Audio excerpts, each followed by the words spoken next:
نحمده ونستعينه ونصلي على رسوله الكريم أما بعد باب الجهر في المغرب. حدثنا عبد الله بن يوسف قال أخبرنا مالك عن ابن شهاب عن محمد بن جبير بن مطعم عن أبي قال سمعت النبي صلى الله عليه وسلم قال في المغرب بالطور. یہ باب ہے مغرب کی نماز میں قرات کو بلند کرنے کے بارے میں.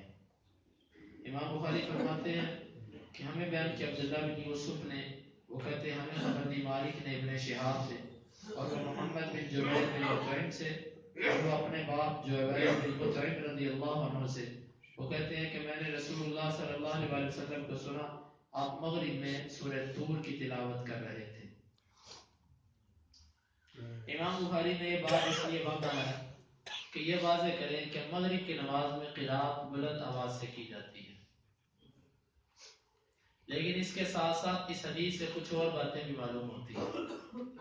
اور باتیں یہ ہیں کہ نبی صلی اللہ علیہ وسلم مغرب کی نماز میں لمبی قرات کیا کرتے تھے، جس طرح کہ آپ نے کل کی حدیث میں بھی سنا کہ مروان بن حکم پر اعتراض کیا صحابی نے کہ آپ ہمیشہ چھوٹی چھوٹی صورتیں پڑھتے ہیں، جبکہ نبی صلی اللہ علیہ وسلم سے لمبی صورتیں حتیٰ کہ سورہ اعراف پڑھنا بھی مغرب کی نماز کے ساتھ. تو یہ صحابہ کا زمانہ تھا، کسی صحابی نے مروان کا دفاع نہیں کیا، یا آگے سے مروان نے کوئی جواب نہیں دیا، یا کوئی مروان کی طرف سے وکیل نہیں بنا کہ مروان جو کرتا ہے وہ ٹھیک کرتا ہے. اس سارے عمل سے بھی اور یہاں سے بھی کہ یہ جو جبیر بن مطعم کہتے ہیں کہ اللہ کے نبی نے مغرب میں سورہ طور کو پڑھا، اس سے بھی، اور پیچھے والی حدیث جو ہے ام فضل کی کہ جب وہ کہتی ہیں کہ اے میرے بیٹے تو نے تو سورہ مرسلات پڑھ کے مجھے رسول اللہ صلی اللہ علیہ وسلم کی آخری نماز یاد کروا دی. ان ساری باتوں سے معلوم یہ ہوتا ہے کہ رسول اللہ صلی اللہ علیہ وسلم زیادہ تر مغرب کی نماز لمبی بڑھا کرتے تھے، بہت کم تھا کہ چھوٹا ہو. بلکہ ابن حجر نے یہاں پر سیر حاصل بحث کی ہے اور ان لوگوں پر رد کیا ہے جو کہتے ہیں کہ لمبی قرات منسوخ ہو چکی ہے. اور یہاں سے بھی دلیل پکڑی، اور یہ جبیر بن مطعم کا واقعہ وہی ہے کہ جب یہ جنگ بدر کے قیدی بن کر آئے تو مغرب کی نماز میں یہ قیدی بن کر بیٹھے ہوئے تھے، تو رسول اللہ صلی اللہ علیہ وسلم سورہ طور پڑھ رہے تھے. تو یہ کہتے ہیں کہ سورہ طور کو جب سب سے پہلے میں نے سنا تو اس وقت میرے دل میں اسلام واقع ہو گیا، یہ سبب بنا تھا میرے اسلام لانے کا. جب اس آیت پر نبی صلی اللہ علیہ وسلم پہنچے ام خلقوا من غیر شیء ام هم الخالقون، وہ کہتے ہیں قریب تھا کہ میرا دل ہی اٹھ جاتا. اس آیت پر جب میں نے سوچا، غور و فکر کیا تو قریب تھا میرا دل اٹھ جاتا.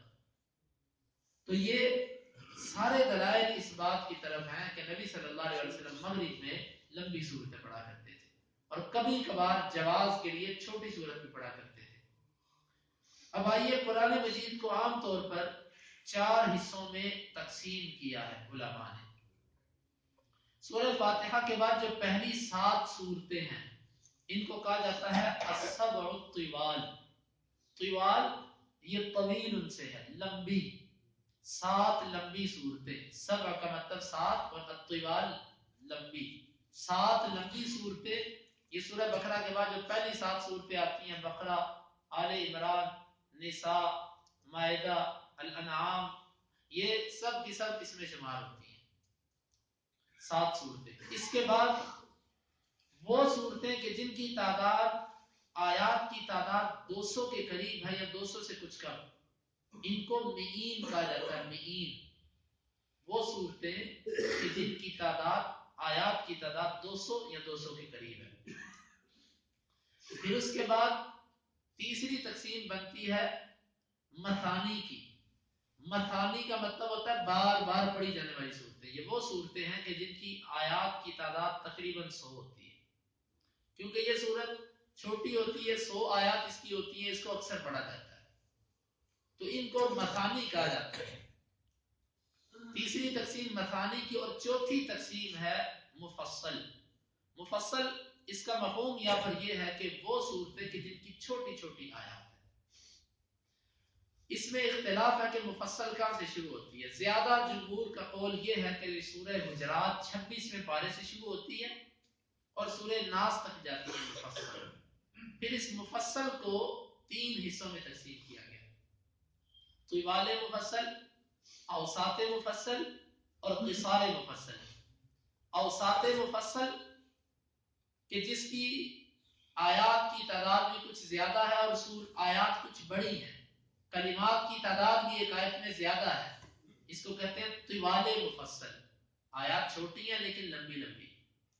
یہ بنتی ہے سورہ حجرات سے لے کر سورہ بروج تک.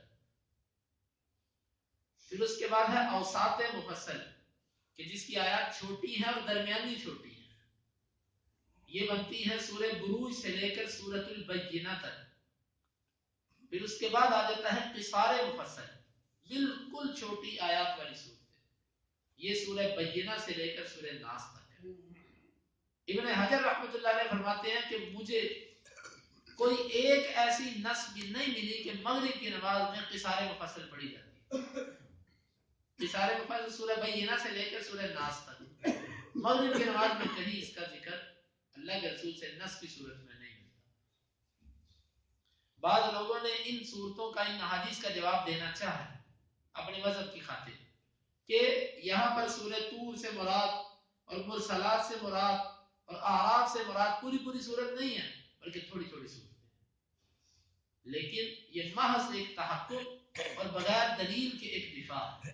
ابن حجر نے اس پر بھی رد کیا ہے کہ نبی صلی اللہ علیہ وسلم نے جب سورہ طور پڑھی تو سعید بن جبیر کہتے ہیں فلما بلغ ام خلقوا من غیر شیء، جب پڑھتے پڑھتے ام خلقوا من غیر شیء پر پہنچے تو قریب تھا کہ میرا دل اٹھ جائے.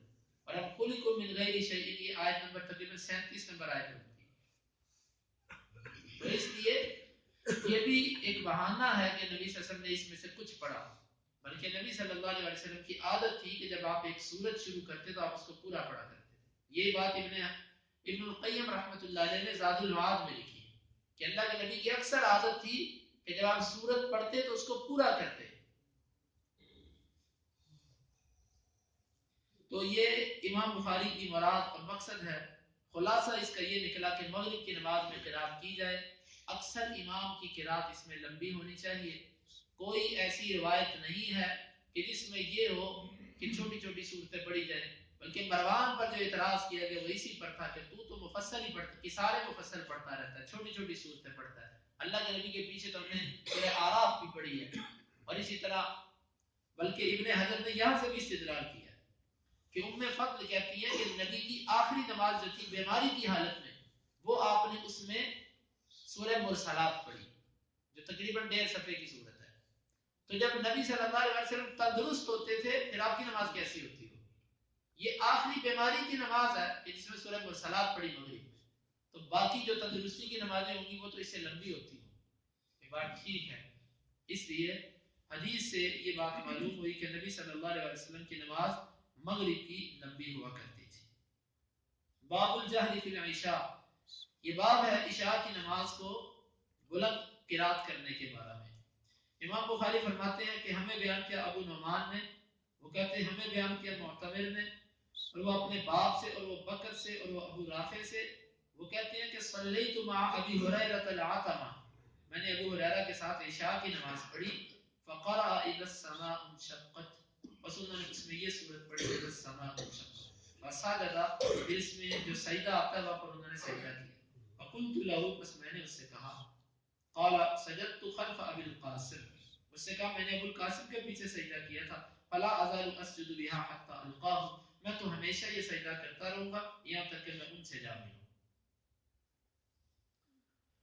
عشاء کی نماز میں قرات بلند کرنا، آپ خود بھی دیکھیے گا، میں نے بھی اب تک دیکھا ہے عشاء کی قرات چھوٹی ہوتی ہے بنسبت مغرب کی نماز. مغرب کی قرات لمبی ہوگی، عشاء کی چھوٹی ہوگی.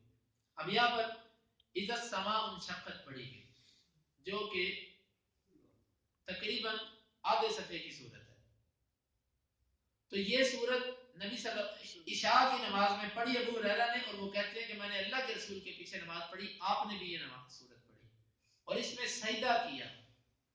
اس میں سجدہ کیا اللہ کے رسول نے، لہٰذا میں بھی سجدہ کرتا رہوں گا. راوی کہتا ہے کہ میں نے پوچھا کہ اس سجدے کا کیا حکم ہے؟ انہوں نے کہا کہ اللہ کے رسول نے کیا سجدہ، میں بھی اس میں سجدہ کرتا ہی رہوں گا۔ ویسے سجدہ تلاوت کے بارے میں جو موقف ہے صحابہ کا وہ یہ ہے کہ سجدہ تلاوت واجب نہیں ہے، جس طرح کہ صحیح بخاری میں عمر رضی اللہ عنہ کے بارے میں آتا ہے کہ وہ کہتے ہیں کہ ہم قرآن کے جو سجدے ہوتے ہیں ان کے ہاں گزرتے ہیں، ان کو پڑھتے ہیں، جس نے یہ سجدہ کیا اس نے اچھا کیا، اور جس نے یہ سجدہ نہیں کیا اس پر کوئی گناہ نہیں۔ سجود تلاوت جتنے بھی ہیں یہ فرض نہیں ہے، لیکن ان کو کرنا باعث اجر اور باعث ثواب ہے۔ لیکن اگر کبھی کبھار چھوڑ دیا جائے، جس طرح کہ اللہ کے نبی کے بارے میں بھی آتا ہے اور عمر رضی اللہ عنہ کے بارے میں بھی آتا ہے کہ ایک مرتبہ ایسی صورت پڑی جس میں سجدہ تھا، اس میں سجدہ کیا، اگلی دفعہ وہی صورت پڑی سجدہ نہیں کیا، کہ لوگوں کو معلوم ہو جائے کہ یہ چیز واجب نہیں، یہ لازم اور فرض نہیں ہے۔ یہ بخاری میں بھی یہ روایت موجود ہے۔ تو اس حدیث سے چند باتیں معلوم ہوئی۔ ایک بات تو یہ ہے کہ قرات بلند آواز سے کی گئی، دوسری بات کہ عشاء کی نماز کو یہاں پر عتمہ کہا ہے، اگرچہ اللہ کے رسول نے یہ بات کہی ہے کہ دیہاتی تم پر غالب نہ آ جائے، مطلب کہ ان کے رکھے ہوئے نام تمہارے با محاورہ اور تمہارے کہلانے والے نام نہ بن جائے۔ مثلا جس طرح ہم کہتے ہیں صبح کی فجر کی نماز کو کہتے ہیں سحری کی نماز یا سرگی ویلے کی نماز، ظہر کی نماز کو کہتے ہیں پیشی کی یا پیشی کی دوپہر کی، اور عصر کی نماز کو دیگر عصر کی، اور مغرب کی نماز کو شام کی نماز، عشاء کی نماز کو رات کی نماز۔ یہ نام ہے، ان کو ان ناموں سے لیا جا سکتا ہے، لیکن ہمیشہ ان کو اس نام سے نہیں یاد کرنا چاہیے۔ حدیث میں بھی آتما کا لفظ ہے، میں نے ابو ہریرہ کے ساتھ آتما پڑھی۔ آتما وہ اس نماز کو کہتے تھے کہ جس میں اندھیرا چھا جاتا تھا، وہ عشاء کی نماز بنتی ہے کہ میں نے ابو ہریرہ کے ساتھ عشاء کی نماز پڑھی، اس میں انہوں نے یہ صورت پڑھی۔ اور یہاں سے صحابہ کی اللہ کے نبی کی سنتوں سے محبت بھی معلوم ہوتی ہے۔ وہ کہتے ہیں میں نے اللہ کے نبی کے پیچھے نماز پڑھی اور میں اللہ کے نبی نے یہاں پر سجدہ کیا، لہذا میں تو ساری زندگی سجدہ کرتا رہوں گا یہاں تک کہ مجھے موت آئے۔ تو یہاں پر ان لوگوں پر رد ہے جو یہ کہتے ہیں کہ جب اس صورت میں اس کو پڑھا جائے گا تو نماز میں اس کا سجدہ نہیں ہے، ان پر اس مسئلے میں رد سے معلوم ہوتا ہے۔ امام بخاری فرماتے ہیں کہ ہمیں بیان کیا ابو الولید نے، وہ کہتے ہیں ہمیں بیان کیا شعبہ نے حدیث سے، اور وہ کہتے ہیں میں نے برا کو سنا کہ بے شک نبی صلی اللہ علیہ وسلم کان فی سفر، آپ ایک سفر میں تھے، فقرأ فی العشاء فی احدى الرکعتین، آپ نے عشاء میں پڑھا اس کی 2 رکعتوں میں سے ایک میں پڑھا والتین والزیتون، کیونکہ سفر میں، سفر تخفیف کا نام ہے، اس میں بہت سارے احکامات میں تخفیف ہو جاتی ہے، روزے کا اختیار مل گیا، رکھو نہ رکھو، نماز کم کر دی گئی، تو اسی طرح قرات بھی اس میں کم ہے۔ تو نبی صلی اللہ علیہ وسلم نے عشاء کے اندر یہ سورۃ 3 پڑھی، چھوٹی سی سورت۔ باب القراءۃ فی العشاء بالسجدہ، یہ باب ہے عشاء میں ایسی قرات کرنا جس میں سجدہ ہو۔ غالباً امام بخاری شاید کوئی ایسے لوگ ان کے سامنے ہوں کہ جن کا یہ موقف ہو کہ عشاء کی نماز میں ایسی صورت نہیں پڑھنی چاہیے جس میں سجدہ آتا ہو، یا ویسے بھی امام بخاری نے حکم ثابت کرنے کے لیے باب باندھا ہو، تو پھر وہی پیچھے والی حدیث لے کر آئے، لیکن سند مختلف۔ امام بخاری فرماتے ہیں ہمیں بیان کیا مسدد نے، وہ کہتے ہیں ہمیں بیان کیا یزید بن زریع نے، وہ کہتے ہیں ہمیں بیان کیا تیمی نے، اور وہ بکر سے، وہ ابو رافع سے، وہ کہتے ہیں میں نے ابو ہریرہ رضی اللہ عنہ کے ساتھ رات کی نماز پڑھی، فقرأ اذا السماء انشقت، انہوں نے اذا السماء انشقت پڑھا، وسجد، پس انہوں نے سجدہ کیا، فقلت ما هذه، میں نے کہا یہ کیا ہے، قال سجدت فيها خلف ابي القاسم، وہ کہنے لگے میں نے سجدہ کیا ابو القاسم کے پیچھے بھی، فلا ازال اسجد فيها حتى القى، میں تو ہمیشہ یہ سجدہ کرتا رہوں گا یہاں تک کہ ان سے جاؤں۔ یہاں پر ایک بات معلوم ہے، بعض دفعہ تابعی یا کوئی چھوٹا صحابی کسی ایسی چیز کے بارے میں سوال کر دیتا تھا جو چیز معروف ہوتی تھی لیکن اس کو نہیں پتا ہوتا تھا، اس کا یہ مطلب نہیں ہے کہ اس کا تعجب کرنا دلیل بنا لیا جائے کہ یہ صحابہ کے ہاں معروف نہیں تھا اس لیے اس نے سوال کیا۔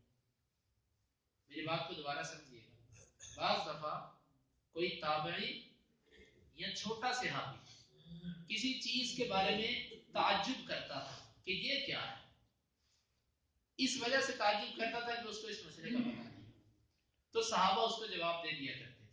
اس کا تعجب کرنا اس بات کی دلیل نہیں ہے کہ یہ عمل ان کے ہاں معروف نہیں تھا، بلکہ عمل تو معروف تھا لیکن اس کو پتہ نہیں۔ دیکھو اب یہ کتنا معروف مسئلہ ہے کہ جب سجدہ آئے تو سجدہ تلاوت کی جائے تو وہاں پر سجدہ کیا جائے، لیکن اس کو نہیں پتا یہاں پر شاگرد کو ابو ہریرہ سے تعجب کے ساتھ سوال کر رہا ہے ماں حالی یہ کیا ہے؟ ابو ہریرہ نے کہا اللہ کے رسول کرتے تھے میں بھی کرتا رہوں گا۔ بعض لوگوں نے اس انداز کو جرابوں پر مسح کے مسئلہ میں یا قرات خلف الامام کے مسئلہ میں کہ ایک تابعی نے اپنے استاد سے پوچھا، صحابی سے پوچھا کہ یہ نماز کے پیچھے، نماز میں امام کے پیچھے قرات کیا کرتے ہیں، یا کسی نے کہا کہ یہ جرابوں پر مسح کیا ہے، تو ان دو باتوں کو بعض لوگوں نے اپنے موافق سمجھا اور کہنے لگے دیکھو جی ان کے دور میں اگر یہ بات معروف ہوتی تو تابعی کو پوچھنے کی ضرورت کیا تھی، تابعی کا پوچھنا کہ یہ کیا ہے، معلوم ہوا کہ ان کے دور میں یہ چیز نہیں چلتی تھی اسی لیے تو اس سے تعجب کیا۔ یہ بات، یہ استدلال بالکل غلط اور کمزور ہے۔ ایسی آپ کو بہت ساری احادیث ملیں گی کہ جس میں تابعی نے بطور تعجب ایک چیز پوچھی جس کا اس کو پتہ نہیں۔ یہاں پر بھی ایسے ہے کہ سجدہ جو بعض لوگوں کی فکر کے مطابق واجب ہے، اس واجب کے بارے میں شاگرد سوال کر رہا ہے کہ یہ کیا ہے، تو پھر یہاں پر بھی اس کو چھوڑیں گے وہ؟ یہاں پر وہ اس کو کسی صورت چھوڑنے کے لیے تیار نہیں ہے، اگرچہ یہاں پر بھی تابعی اور شاگرد جو ہے وہ تعجب سے سوال کر رہا ہے، لیکن جب کوئی بات اپنی رائے کے خلاف آئے گی اس وقت وہ اس انداز کو دلیل بناتے ہیں کہ جی دیکھو اگر یہ بات معروف ہوتی تو وہ سوال کیوں کرتا ہوگا۔ اس لیے تابعی کا سوال کرنا یا چھوٹے صحابی کا سوال کرنا یہ کسی چیز کے نہ ہونے کی علامت نہیں ہوتی، بلکہ یہی کہا جائے گا کہ اس کو پتہ نہیں تھا اس لیے اس نے پوچھا۔ باب القراءۃ فی العشاء، یہ باب ہے عشاء میں قراءت کے بارے میں۔ اس پر بھی وہی حدیث لے کر آئے پیچھے والی۔ امام بخاری فرماتے ہیں ہمیں بیان کیا خلاد بن یحییٰ نے، وہ کہتے ہیں ہمیں بیان کیا مثال نے، اور وہ کہتے ہیں ہمیں بیان کیا عدی بن ثابت نے، انه سمع البراء رضی اللہ عنہ، بے شک اس نے براء رضی اللہ عنہ کو سنا، قال سمعت النبي صلی اللہ علیہ وسلم، وہ کہتے ہیں میں نے اللہ کے نبی کو سنا، یقرأ والتین والزیتون، آپ پڑھ رہے تھے والتین والزیتون فی العشاء، عشاء میں، آپ عشاء کی نماز میں یہ سورت پڑھ رہے تھے، وما سمعت احدا احسن صوتا منه او قراءة، اور نہیں میں نے سنا کسی کو بھی کہ اس کی آواز اللہ کے رسول کی آواز سے اچھی ہو، یہ اس نے قرات کے لفظ بولے کہ اس کی قرات اللہ کے نبی کی قرات سے اچھی۔ حقیقت میں قرات کا جو اچھے ہونے کا انداز ہے نا، اس کا تعلق ہوتا ہے دل سے۔ جب کوئی بندہ قرآن کو دل سے پڑھے، توجہ سے پڑھے، اس کی آواز اچھی نہ بھی ہو تو مقتدیوں کی بھی توجہ رہتی ہے اور پڑھنے میں بھی لذت اور سننے والے کو بھی ایک تسکین ملتی ہے، اور جب دل حاضر نہ ہو تو آواز جیسی بھی ہو بندہ پیچھے اکتاتا ہی ہے، دل نہیں لگتا قرات کے اندر۔ تو وہ کہتے ہیں کہ اللہ کے نبی سے پیاری آواز میں نے کسی کی نہیں سنی صلی اللہ علیہ وسلم۔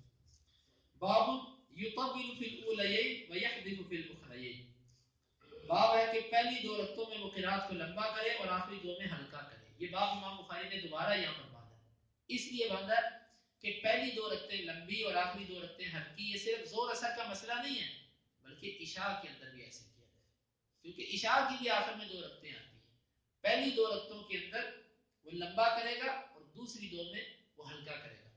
اب یہاں پر میں نے یہ 2 دن پہلے ایک شرح دیکھی بخاری کی، ایک صاحب کی جس نے اپنی مذہب کے مطابق بخاری کی شرح کی ہے، یہاں پر لفظ ہے یحذف، اس کا معنی ہوتا ہے ہلکا کرنا، انہوں نے یہاں پر معنی کیا حذف کرنا، مطلب اڑا دینا، معنی یہ کیا کہ آخری دو رکعتوں میں بالکل نہیں پڑھا کرتے تھے۔ مجھے یہ دیکھ کر بڑا تعجب ہوا، اب یحذف ایسا لفظ ہے کہ اس کے دونوں معنی ہو سکتے ہیں، اس کا معنی یہ بھی ہو سکتا ہے کہ ہلکا کیا، اور اس کا معنی یہ بھی ہو سکتا ہے کہ نہیں کیا، حذف کر دیا، اڑا دیا، یہ بھی ہو سکتا ہے معنی۔ اب مجھے تعجب ہوا کہ یہ معنی تو مراد نہیں ہے یہاں پر، میں نے بخاری ہی کو کھولا، بخاری کے اندر دوسری جگہ پر میں جب چلا گیا، پیچھے جو چند حدیث سے پہلے یہ حدیث گزری ہے، یہ حدیث اس سے پہلے گزری ہے 755 کے اندر، اس کو میں نے کھول کر دیکھا کہ وہاں پر لفظ کیا ہے، تو وہاں پر صحابی نے جو لفظ بولے ہیں وہ اخفو کے ہیں، اخفو، میں ہلکا کرتا ہوں۔ اب اخفو کے لفظ سے معلوم ہوتا ہے کہ یہاں پر اس کا معنی ہے ہلکا کرنا، حذف کرنا، اڑا دینا معنی نہیں ہے اس کا، لیکن بعض لوگوں نے صرف اور صرف اپنے مذہب کی تائید کے لیے یحذف کا معنی کر دیا کہ اڑا دینا، پڑھتے ہی نہیں آخری دو رکعتوں کے اندر، کیونکہ میں نے پہلے بھی بتایا تھا کہ ان کی فقہ کے مطابق آخری دو رکعتوں میں بالکل قرات نہیں، امام خاموش کھڑا رہتا ہے، تھوڑی دیر بعد وہ رکوع چلا جاتا ہے اور اسی طرح مبتدی تو پہلے ہی خاموش ہوتے ہیں. جبکہ حدیث کے اندر یہ ہے کہ رکعت پہلی ہو، دوسری ہو، تیسری ہو، چوتھی ہو، سورہ فاتحہ ہر رکعت کے اندر پڑھی جائے. تو یہاں پر بھی یہ باب امام بخاری نے باندھا کہ پہلی 2 رکعتیں تو وہ امام لمبی کرے گا عشاء کی، اور آخری 2 رکعتیں جو ہیں وہ ان کو ہلکا کرے گا. حدیث وہی پیچھے والی لے کر آئے. امام بخاری فرماتے ہیں ہمیں بیان کیا سلیمان بن حرب نے، وہ کہتے ہیں ہمیں بیان کیا شعبہ نے ابو عون سے، اور وہ کہتے ہیں میں نے جابر بن سمورہ کو سنا، وہ کہتے ہیں کہ عمر رضی اللہ عنہ نے سعد سے کہا لقد شکوک فی کل شیء حتی الصلاۃ، ان کوفے والوں نے تیری ہر چیز میں شکایت کی ہے حتیٰ کہ نماز پر بھی شکایت کی.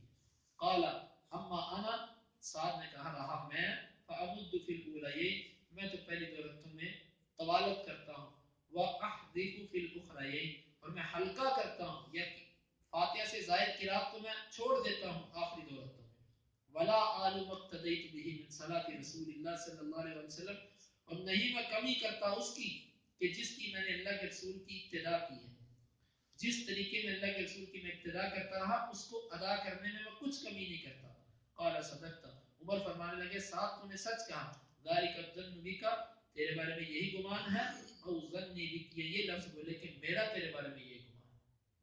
یہاں سے امام بخاری کا استدلال کہ عشاء کی پہلی 2 رکعتوں کو لمبا کیا جائے گا، آخری 2 رکعتوں کو چھوٹا رکھا جائے گا کیونکہ اس میں فاتحہ سے زائد کچھ نہیں پڑھا جائے گا. اللہ رب العزت سے دعا ہے کہ اللہ تعالیٰ کتاب و سنت کو سمجھنے کی اور اس پر عمل کی توفیق عطا فرمائے. اللهم انفعنا بما علمتنا وعلمنا ما ينفعنا وزدنا علما. اللهم اقسم لنا من خشيتك ما تحول به بيننا وبين معصيتك، ومن طاعتك ما تبلغنا به جنتك، ومن اليقين ما تهون به علينا مصائب الدنيا. متعنا اللهم بأسماعنا وأبصارنا وقواتنا أبدا ما أحييتنا، واجعله الوارث منا، واجعل ثارنا على من ظلمنا، ولا تجعل مصيبتنا في ديننا، ولا تجعل الدنيا أكبر همنا ولا مبلغ علمنا، ولا تسلط علينا من لا يرحمنا. وآخر دعوانا أن